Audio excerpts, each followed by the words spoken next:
మరిన్ని మంచి విషయాలు తెలుసుకుందాం.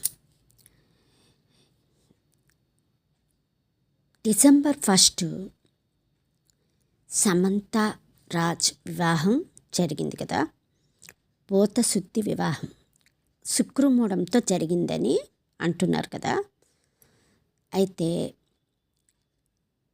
ఈ మూఢాలు అనేది ఈ పూతశుద్ధి వివాహానికి చాలా అవసరమైనదే. ఎందుకంటే అన్ని గ్రహాలు కట్టుబడి ఉంటాయి. ఈ పూతశుద్ధి వివాహం మూఢంకి చాలా ఉపయోగం.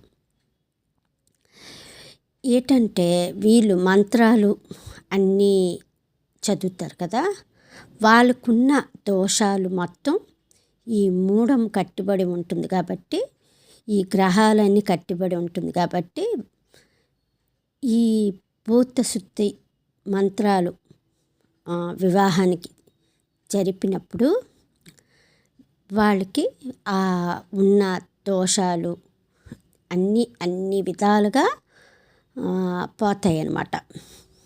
అందుకు ఈ మూఢం ఈ మూఢం అయితే మీకు ఒక విషయం అర్థం కాలేదు మీకు ఎవరికి కూడా.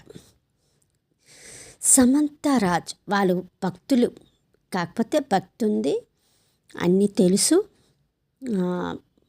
అన్నీ తెలిసే ఈ శుక్రమూఢం కూడా అక్కడున్న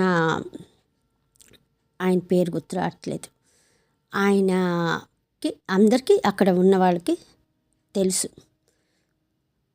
ఎందుకు మరి ఈ మూఢంతోనే వాళ్ళు వివాహం జరపవలసి వచ్చింది, పూతశుద్ధి వివాహం ఎందుకు చేశారు అనేది ఆలోచించవలసిన ఉంది. కాబట్టి ఇక్కడ పూతశుద్ధి వివాహం సమంత రాజ్ చేసుకున్నారంటే ఇది వాళ్ళకి సంబంధించింది. ఎందుకంటే వాళ్ళకి ఇరుగురికి రెండో వివాహమే. వాళ్ళలో ఉన్న దోషాలు, తప్పులు, పాపాలు, ఏవో నెగటివ్ మొత్తం అన్నీ పోవడానికి ఈ మూఢం అనేది అవసరమైనది. అందుకు ఈ గ్రహాలన్నీ కట్టుబడి ఉంటాయి కాబట్టి చాలా ఉపయోగపడుతుంది. కాబట్టి వాళ్ళకున్న స్థితిని బట్టి చేయవలసి వచ్చింది. సమంత ప్రాబ్లం అనేది మనకు తెలిసిందే, ఏ ప్రాబ్లమో. ఇకపోతే ఆయన సమంతకు చేసుకున్న రాజ్ కూడా ప్రాబ్లం ఏమిటో తెలిసిందే. జాతకాలు ప్రకారంగా కొన్ని ఉంటాయి కదా, మామూలుగా చేసుకోవచ్చు కదా, అంటే దోషాలు తీసుకోవడానికి ఉపయోగం ఉంటుంది కదా అని. కానీ వివాహ బంధం కాబట్టి ఇరుగురికి అటువంటి ప్రాబ్లంని సెట్ చేసుకోవాలి కాబట్టి ఇలా వివాహం జరపవలసి వచ్చింది. అదనమాట. ఇదని ఈ విషయం. చాలామంది ఏంటంటే శుక్రమూఢంతో చేసుకున్నారు ప్రాబ్లమే అని అంటున్నారు. కాకపోతే మూఢము అనేది కట్టుబడి ఉన్నది. ఈ వివాహాల్లో ఏవైనా ప్రాబ్లం ఉంటే అన్నిటినీ ఒక దగ్గర తీసుకొని ఆ ప్రాబ్లం సరిచేసి వివాహం చేస్తారనమాట. ఓకేనా? అదనమాట. వాళ్ళు ప్రాబ్లం ఏంటా అనేది ఉండొచ్చు, మనకంతా తెలియదు కదా. అది మనం వినలేంది విన్నాం కాబట్టి ఇవన్నీ ఏంటి అని మనం అనుకోవచ్చు. కాకపోతే ప్రాబ్లం అదనమాట.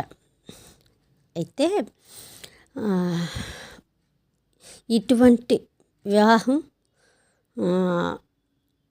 ఫ్యూచర్లో ప్రాబ్లం రాకుండా ఉండడానికి వాళ్ళు అక్కడ చాలా మంత్రసిద్ధి ఉపయోగించే ఈ వివాహం జరిపిస్తారు, ఏ ఇబ్బంది రాకూడదు అనే. ఇకపోతే మూఢం అనేది దెబ్బతీస్తుందేమో అంటే కాదు, వాళ్ళు చేసుకుందే అటువంటి వివాహం. కట్టుబడి ఉన్న దీన్ని ఈ మంత్రసిద్ధితో అన్నిటినీ తీసి వాళ్ళకి గట్టి బంధంగా ముడివేస్తారనమాట. అది ఓకేనా. మరిన్ని మంచి విషయాలు మరొక వీడియోలో తెలుసుకుందాం.